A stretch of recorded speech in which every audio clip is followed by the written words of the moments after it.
All right, let's get real. Ever notice how some people love to test your boundaries? They interrupt you mid-sentence like their words matter more. They slip in passive-aggressive comments wrapped in fake concern. "Oh, you're wearing that? Bold choice," as if their opinion was invited. Or worse, they treat your time, energy, and feelings as optional, only showing up when they need something. And what's the usual expectation? That we should just smile and let it slide? That we should be the bigger person and ignore it? Not today. Because here's the thing, respect is not a request, it's a requirement.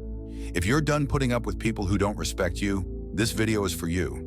Today, I'm breaking down brutally honest, maybe even a little controversial, ways to handle disrespect without losing your cool, and more importantly, without sacrificing your self-respect.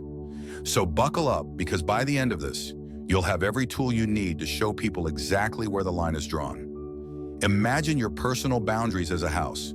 You own this space. It's yours to protect, to fill with things that bring you peace and joy.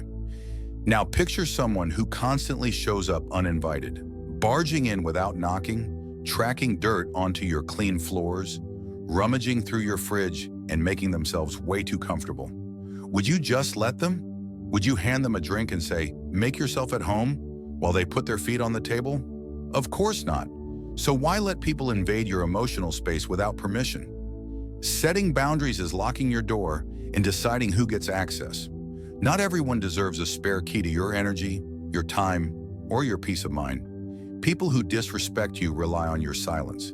They push, test, and cross lines to see what they can get away with. But the moment you stand firm, when you show them that this house has rules, everything changes. So are you ready to stop letting people walk all over you? Let's get into exactly how to do that. Let's dive in. Number 1, embrace the silent stare. All right, let's start with one of my all-time favorite, slightly savage techniques, the silent stare. Now you might be thinking, really? Just staring? Yes, trust me on this. When someone's being openly rude or disrespectful, nothing throws them off more than a long, calm, completely unbothered stare. Here's why it works. People who disrespect others are usually looking for a reaction. They want you to stammer, get flustered, maybe even snap back. They're looking to drag you into their drama, to make you question yourself or feel small. But when you just look at them, no words, no expressions, suddenly the power dynamic flips. Now I get it. This might sound a little passive-aggressive, but hear me out. There's something deeply unsettling about someone who doesn't give the reaction they were expecting. When you hold a steady, silent stare, you're saying, without a word, "I'm not playing this game with you." It's a way of reclaiming control without even lifting a finger. And sometimes that silent stare is the clearest, most powerful no you'll ever say.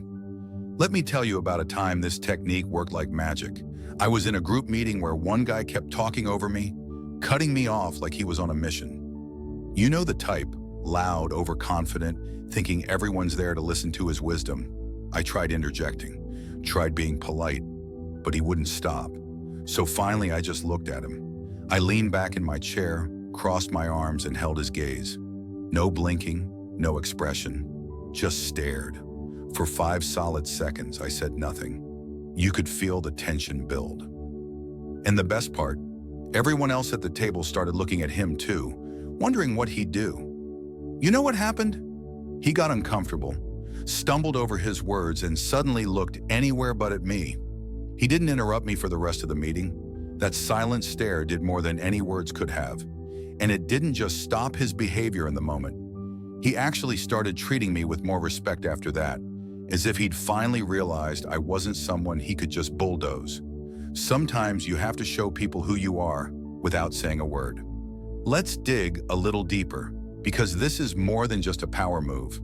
When you embrace the silent stare, it's like a reminder to them and to yourself that you don't have to dance to someone else's tune. You don't owe anyone an emotional reaction, and you don't have to prove yourself to people who don't see your worth. This is about reclaiming your space, your peace, and your dignity. Too often, when someone is disrespectful, we feel an urge to defend ourselves, to make our case, or worse, to let it slide because we don't want to create a scene. But the silent stare isn't about being aggressive.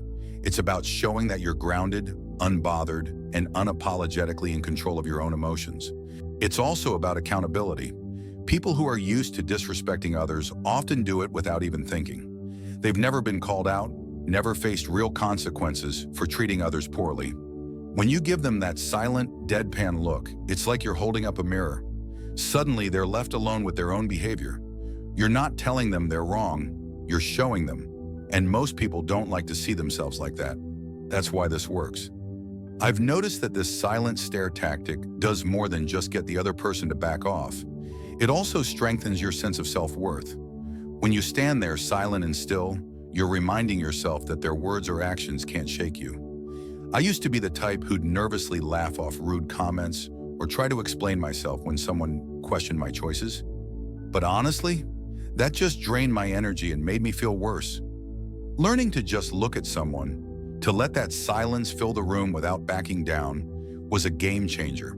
It feels like a small act of defiance, a quiet but powerful declaration of self-respect. So if someone's being rude, pushing boundaries, or making you feel less than, try the silent stare. Just look at them. Let them feel the weight of your calm. You'll be surprised at how uncomfortable it makes them and how empowered it makes you feel.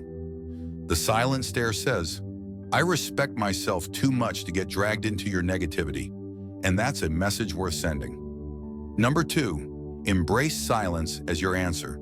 Here's a little secret weapon that's incredibly underrated: silence. When someone disrespects you, one of the most powerful responses is no response at all. Now I know what you're thinking. Silence feels passive, almost like you're letting them get away with it, right? But here's the truth. Silence is far from passive.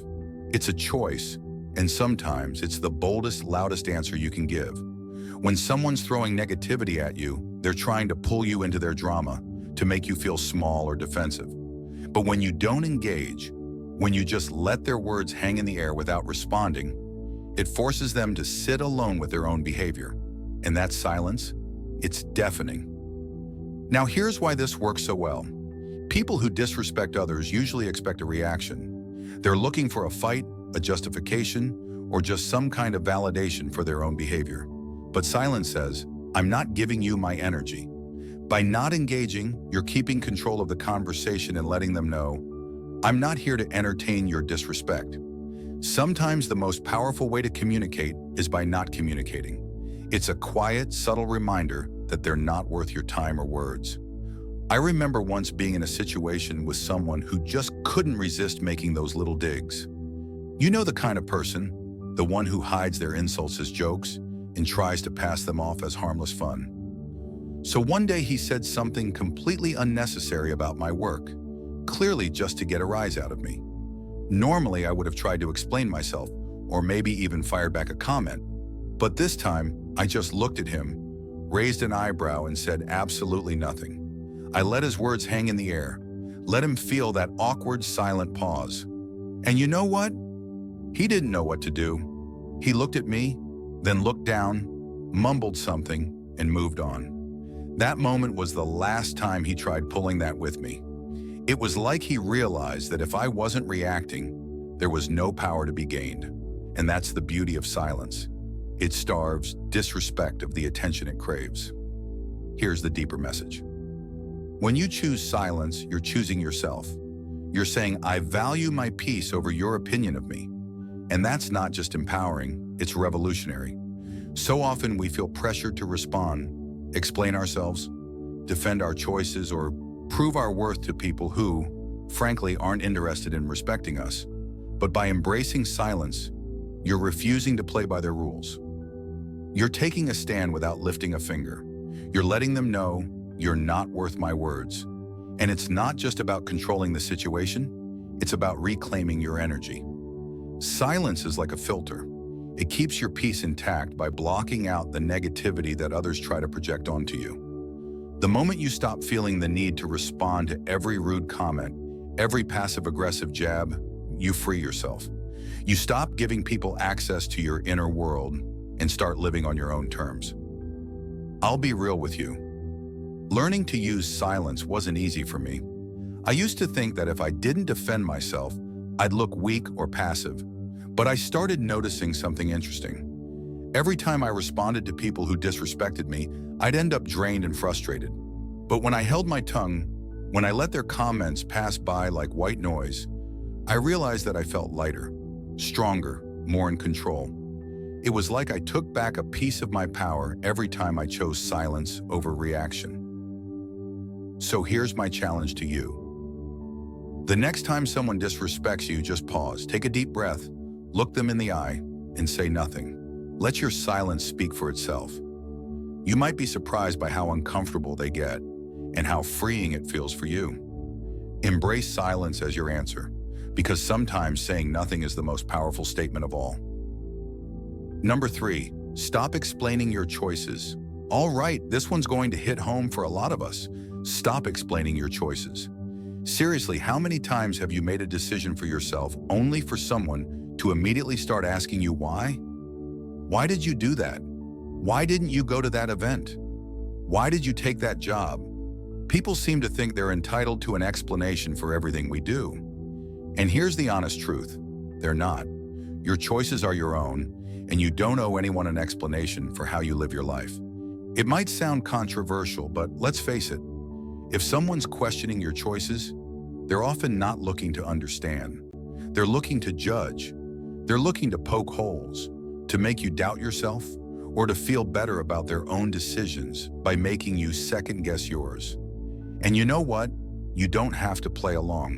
When you stop explaining yourself, you reclaim your autonomy and show them that your life isn't up for debate. Why do people feel so entitled to an explanation? When people question your choices, it's often because your decision challenges their view of the world. Maybe you're taking a risk they're too scared to take. Maybe you're stepping out of the norm they find so comforting. Your independence or willingness to do things differently makes them uncomfortable. And asking you to explain is their way of trying to fit you back into their comfort zone. But here's the kicker. Just because they're uncomfortable doesn't mean you're responsible for reassuring them. Your life isn't a public service announcement. You don't have to justify your choices to anyone. My personal experience with this. I remember when I decided to switch careers, moving from a safe job to something I was actually passionate about. But that came with a lot more risk. The moment people found out, it was like I'd announced I was moving to Mars.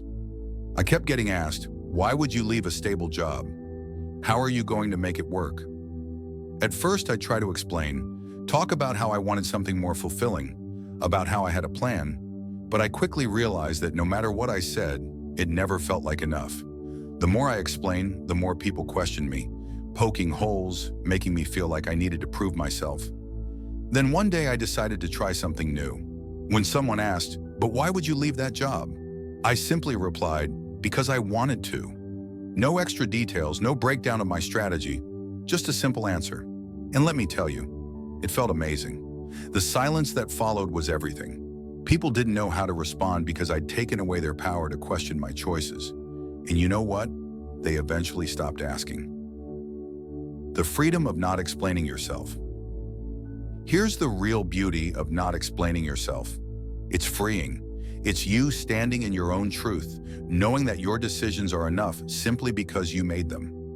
When you stop justifying your actions, you give yourself permission to live authentically, without the weight of other people's expectations. You stop wasting your energy on explanations and start pouring it into actually living the life you want. Your life doesn't need an audience vote. Not every decision has to be analyzed or approved by others. And when you stop explaining yourself, you're letting people know, I'm confident enough in my choices that I don't need your approval. Think about it. When was the last time you saw a truly confident person breaking down their decisions for others? Probably never, because people who own their lives don't need external validation. They know that the only approval that matters is their own. How I changed my approach. Look, I've been there. I used to be the person who'd give a full PowerPoint presentation on why I was doing something, just to get people on board. But over time, I realized that explaining myself to everyone was only making me second-guess my choices. So I made a pact with myself. If someone asked me about a decision, I'll answer briefly. Maybe give a sentence or two. If they push for more, I smile and move on. And you know what? Life got a lot lighter. The more I stopped explaining, the more confident I became in my own decisions. Your challenge. The next time someone questions your choices, resist the urge to explain. Just say, "Because I wanted to," or "That's what felt right for me." Then let the silence speak. Watch how powerful that simple statement is. You'll feel stronger, more in control, and more at peace with yourself. And the best part?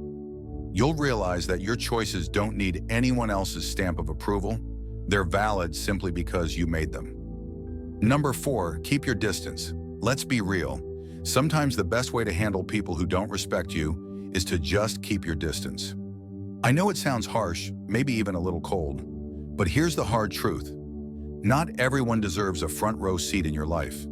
And if someone's consistently disrespecting you, one of the healthiest moves you can make is to give yourself some space from them.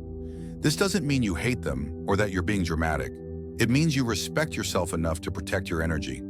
Keeping your distance isn't about being mean or ignoring people. It's about choosing where and how you spend your time and energy. Not everyone gets a VIP pass. Imagine your life as a limited access club. Not everyone gets a VIP pass. If someone's constantly crossing your boundaries, making you feel small, or just radiating negativity, why on earth would you keep them close? It's okay to step back. In fact, it's crucial. Distance can give you the clarity to see things as they really are, free from the fog of emotional manipulation or guilt. Think about it. When you keep people who disrespect you close, it's like inviting them to a mental and emotional buffet where they take, criticize, and judge as much as they want. And then we wonder why we feel drained, anxious, or frustrated. Giving yourself space from these people is an act of self-preservation. It's about protecting your mental health, preserving your peace, and making room for people who actually respect and uplift you. Letting go of the guilt. Letting go of the guilt around distancing yourself can be liberating. You're not obligated to keep disrespectful people in your orbit. I'll share a little story. I once had a friend who would always find a way to make snide comments about every choice I made. My career, my relationships, even my taste in music. At first I thought, well, that's just how they are. Maybe I'm overreacting. So I kept them around. I kept trying to brush it off, thinking it wasn't that big of a deal. But over time, those little jabs started getting under my skin. I realized I was walking on eggshells, always bracing myself for the next criticism, the next joke that felt more like a punch. One day, I decided to try a different approach. I didn't make a big announcement or call them out. I just started limiting my time with them. Instead of seeing them every week, I'd see them maybe once a month. And guess what? I felt lighter. I felt freer. And in that space, I realized just how toxic that friendship had become. Distancing myself gave me the mental clarity to see that I deserved better. Friends who would build me up instead of tearing me down. But they're family. Here's the thing. Some people are going to tell you that keeping your distance is selfish. They'll say, but they're family. You've been friends for years. It can feel uncomfortable, maybe even a little taboo, to admit that someone you know well just isn't good for you. Society tells us to be loyal, forgiving, and nice. But at what cost? Here's a little secret. Protecting your peace isn't selfish. It's necessary. You're not here to be anyone's emotional punching bag or their constant source of validation. Sometimes the best way to show someone you've had enough is by simply stepping back. The deeper message, you are your own priority. Keeping your distance is a powerful reminder that you are your own priority. You don't have to play the role someone else has assigned to you. You don't owe anyone access to your mind, your time, or your emotions. When you put a little space between yourself and disrespectful people, you're making a statement. My well-being comes first. And that's not just self-care, it's self-respect. Distance creates space for growth. Distance also gives you the chance to recenter, to focus on the relationships that matter, the ones that genuinely uplift you. Think about it. The more time you spend around people who respect you, the more confident and fulfilled you feel. And the less time you spend around those who tear you down, the less room they have to impact your thoughts, your mood, and your life. I used to feel so guilty about distancing myself from people, even if they weren't treating me well. I'd think, what if they think I don't care? maybe I'm overreacting. But over time, I learned that distancing myself wasn't just about removing negativity. It was about creating space for growth. When I started giving myself permission to distance from disrespectful people, I felt a new kind of freedom. I had more energy, more peace, and a clearer vision of who I wanted in my life. Your challenge. Think about the people in your life who constantly disrespect you, who makes you feel small or drained. Then ask yourself, do they really deserve this much access to me? Number 5, hold your head high. All right, let's talk about an old school classic that never goes out of style, holding your head high.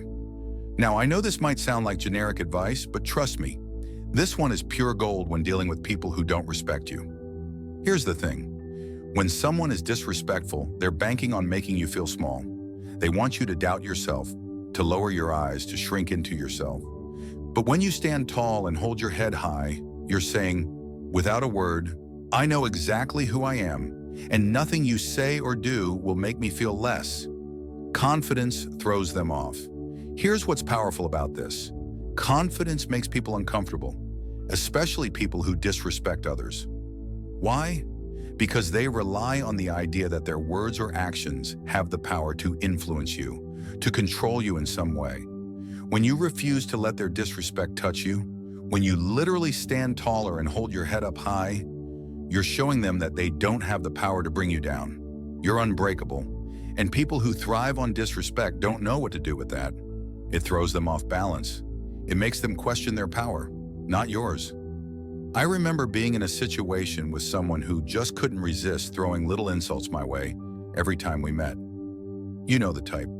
Always a smirk, always a joke that feels more like an attack. I used to try and brush it off, but honestly, it got to me. I found myself starting to dread being around them, feeling like I had to defend myself every time. But then one day I decided I was done feeling small. I showed up, shoulders back, head high, and every time they made one of their little comments, I just looked them in the eye, smiled, and carried on like nothing had happened. And you know what happened? They actually started backing off. It's like they could sense that their comments weren't reaching me anymore, that I was too far above that nonsense. And suddenly, their power faded. Confidence bothers people who don't respect you. There's something magnetic about holding your head high. It's like a silent force field that says, I'm untouchable. Now here's where it gets a little spicy. People who don't respect you often hate seeing you confident. It messes with their worldview. They want to believe they're above you, that they've got something on you. And when you walk around confidently, it disrupts that narrative. To them, it's almost offensive. Society doesn't always know what to do with people who are unapologetically sure of themselves, especially when they refuse to let others' negativity define them. And let's be real, that can make you a bit of a target. But here's the thing, holding your head high isn't about them, it's about you. It's about living as if you're fully aware of your worth, as if you've got nothing to prove. And that can feel like a radical act of self-respect. Self-worth is something you claim. When you hold your head high, you're making a statement about your self-worth. You're declaring that, no matter what, you see yourself as valuable. You deserve respect. You are inherently enough. And here's the deeper message. Self-worth isn't something you earn from others. It's something you claim for yourself. No matter what others think or say, you're walking through life as if you already have everything you need within you. Because you do. Holding your head high is a constant reminder that you're the main character in your own story, that no one else's opinion has the right to make you feel less. The more you practice, the less it will even register. And the beauty of it, the more you practice this, the less the disrespect of others will even register. You'll be too busy living in your own lane, too secure in who you are to be bothered by anyone else's attempts to knock you down. This didn't come naturally to me. I used to be the person who'd slouch, avoid eye contact, and shrink myself when people were critical or dismissive. It felt safer to disappear in a way. But over time, I started noticing something. Every time I held my head high, every time I refused to let someone's negativity seep into my spirit, I felt stronger. It was like I was reminding myself over and over that I didn't need anyone's approval to feel worthy. I could simply stand tall in who I was. More than just physical posture, it's mental posture. Holding your head high isn't just about physical posture. It's about mental posture too. Walk into every room like you belong there. Don't shrink yourself to fit into someone else's idea of who you should be. If someone makes a snarky comment, let it roll off you. They're not seeing the real you. They're projecting their own insecurities. So why let it bother you? Your challenge. Next time you feel disrespected, whether it's a subtle dig or a full-on insult, don't react. Instead, 1. Take a deep breath. 2. Pull your shoulders back. 3. Keep your head high. Look them straight in the eye as if to say, I see you, but I'm above this. You'll feel a rush of confidence, a sense of peace that comes from knowing their words hold no power over you. Respect starts with you. Holding your head high is more than just good posture. It's a powerful, silent statement of your self-respect. It says, I know who I am, I value who I am, and nothing you say can change that. Because at the end of the day, respect starts with you. The more you respect yourself, the less room there is for anyone else's disrespect to stick. Stand tall, own your worth. Remember, you're worth every bit of that confidence. Final thoughts. And there you have it, ways to handle people who just don't get it, and maybe never will. Life's too short to bend over backwards for people who can't see your value. Remember, you don't need anyone's permission to stand tall, protect your peace, and live life on your terms. People will try to bring you down, test your boundaries, question your choices. That's just the world we live in. But here's the thing. You get to decide what energy you let in. You get to set the standard for how you're treated. And the best part? The more you focus on your self-respect, the more you'll attract people who see your worth and uplift you. It all starts with you, owning your power and letting the rest fall into place.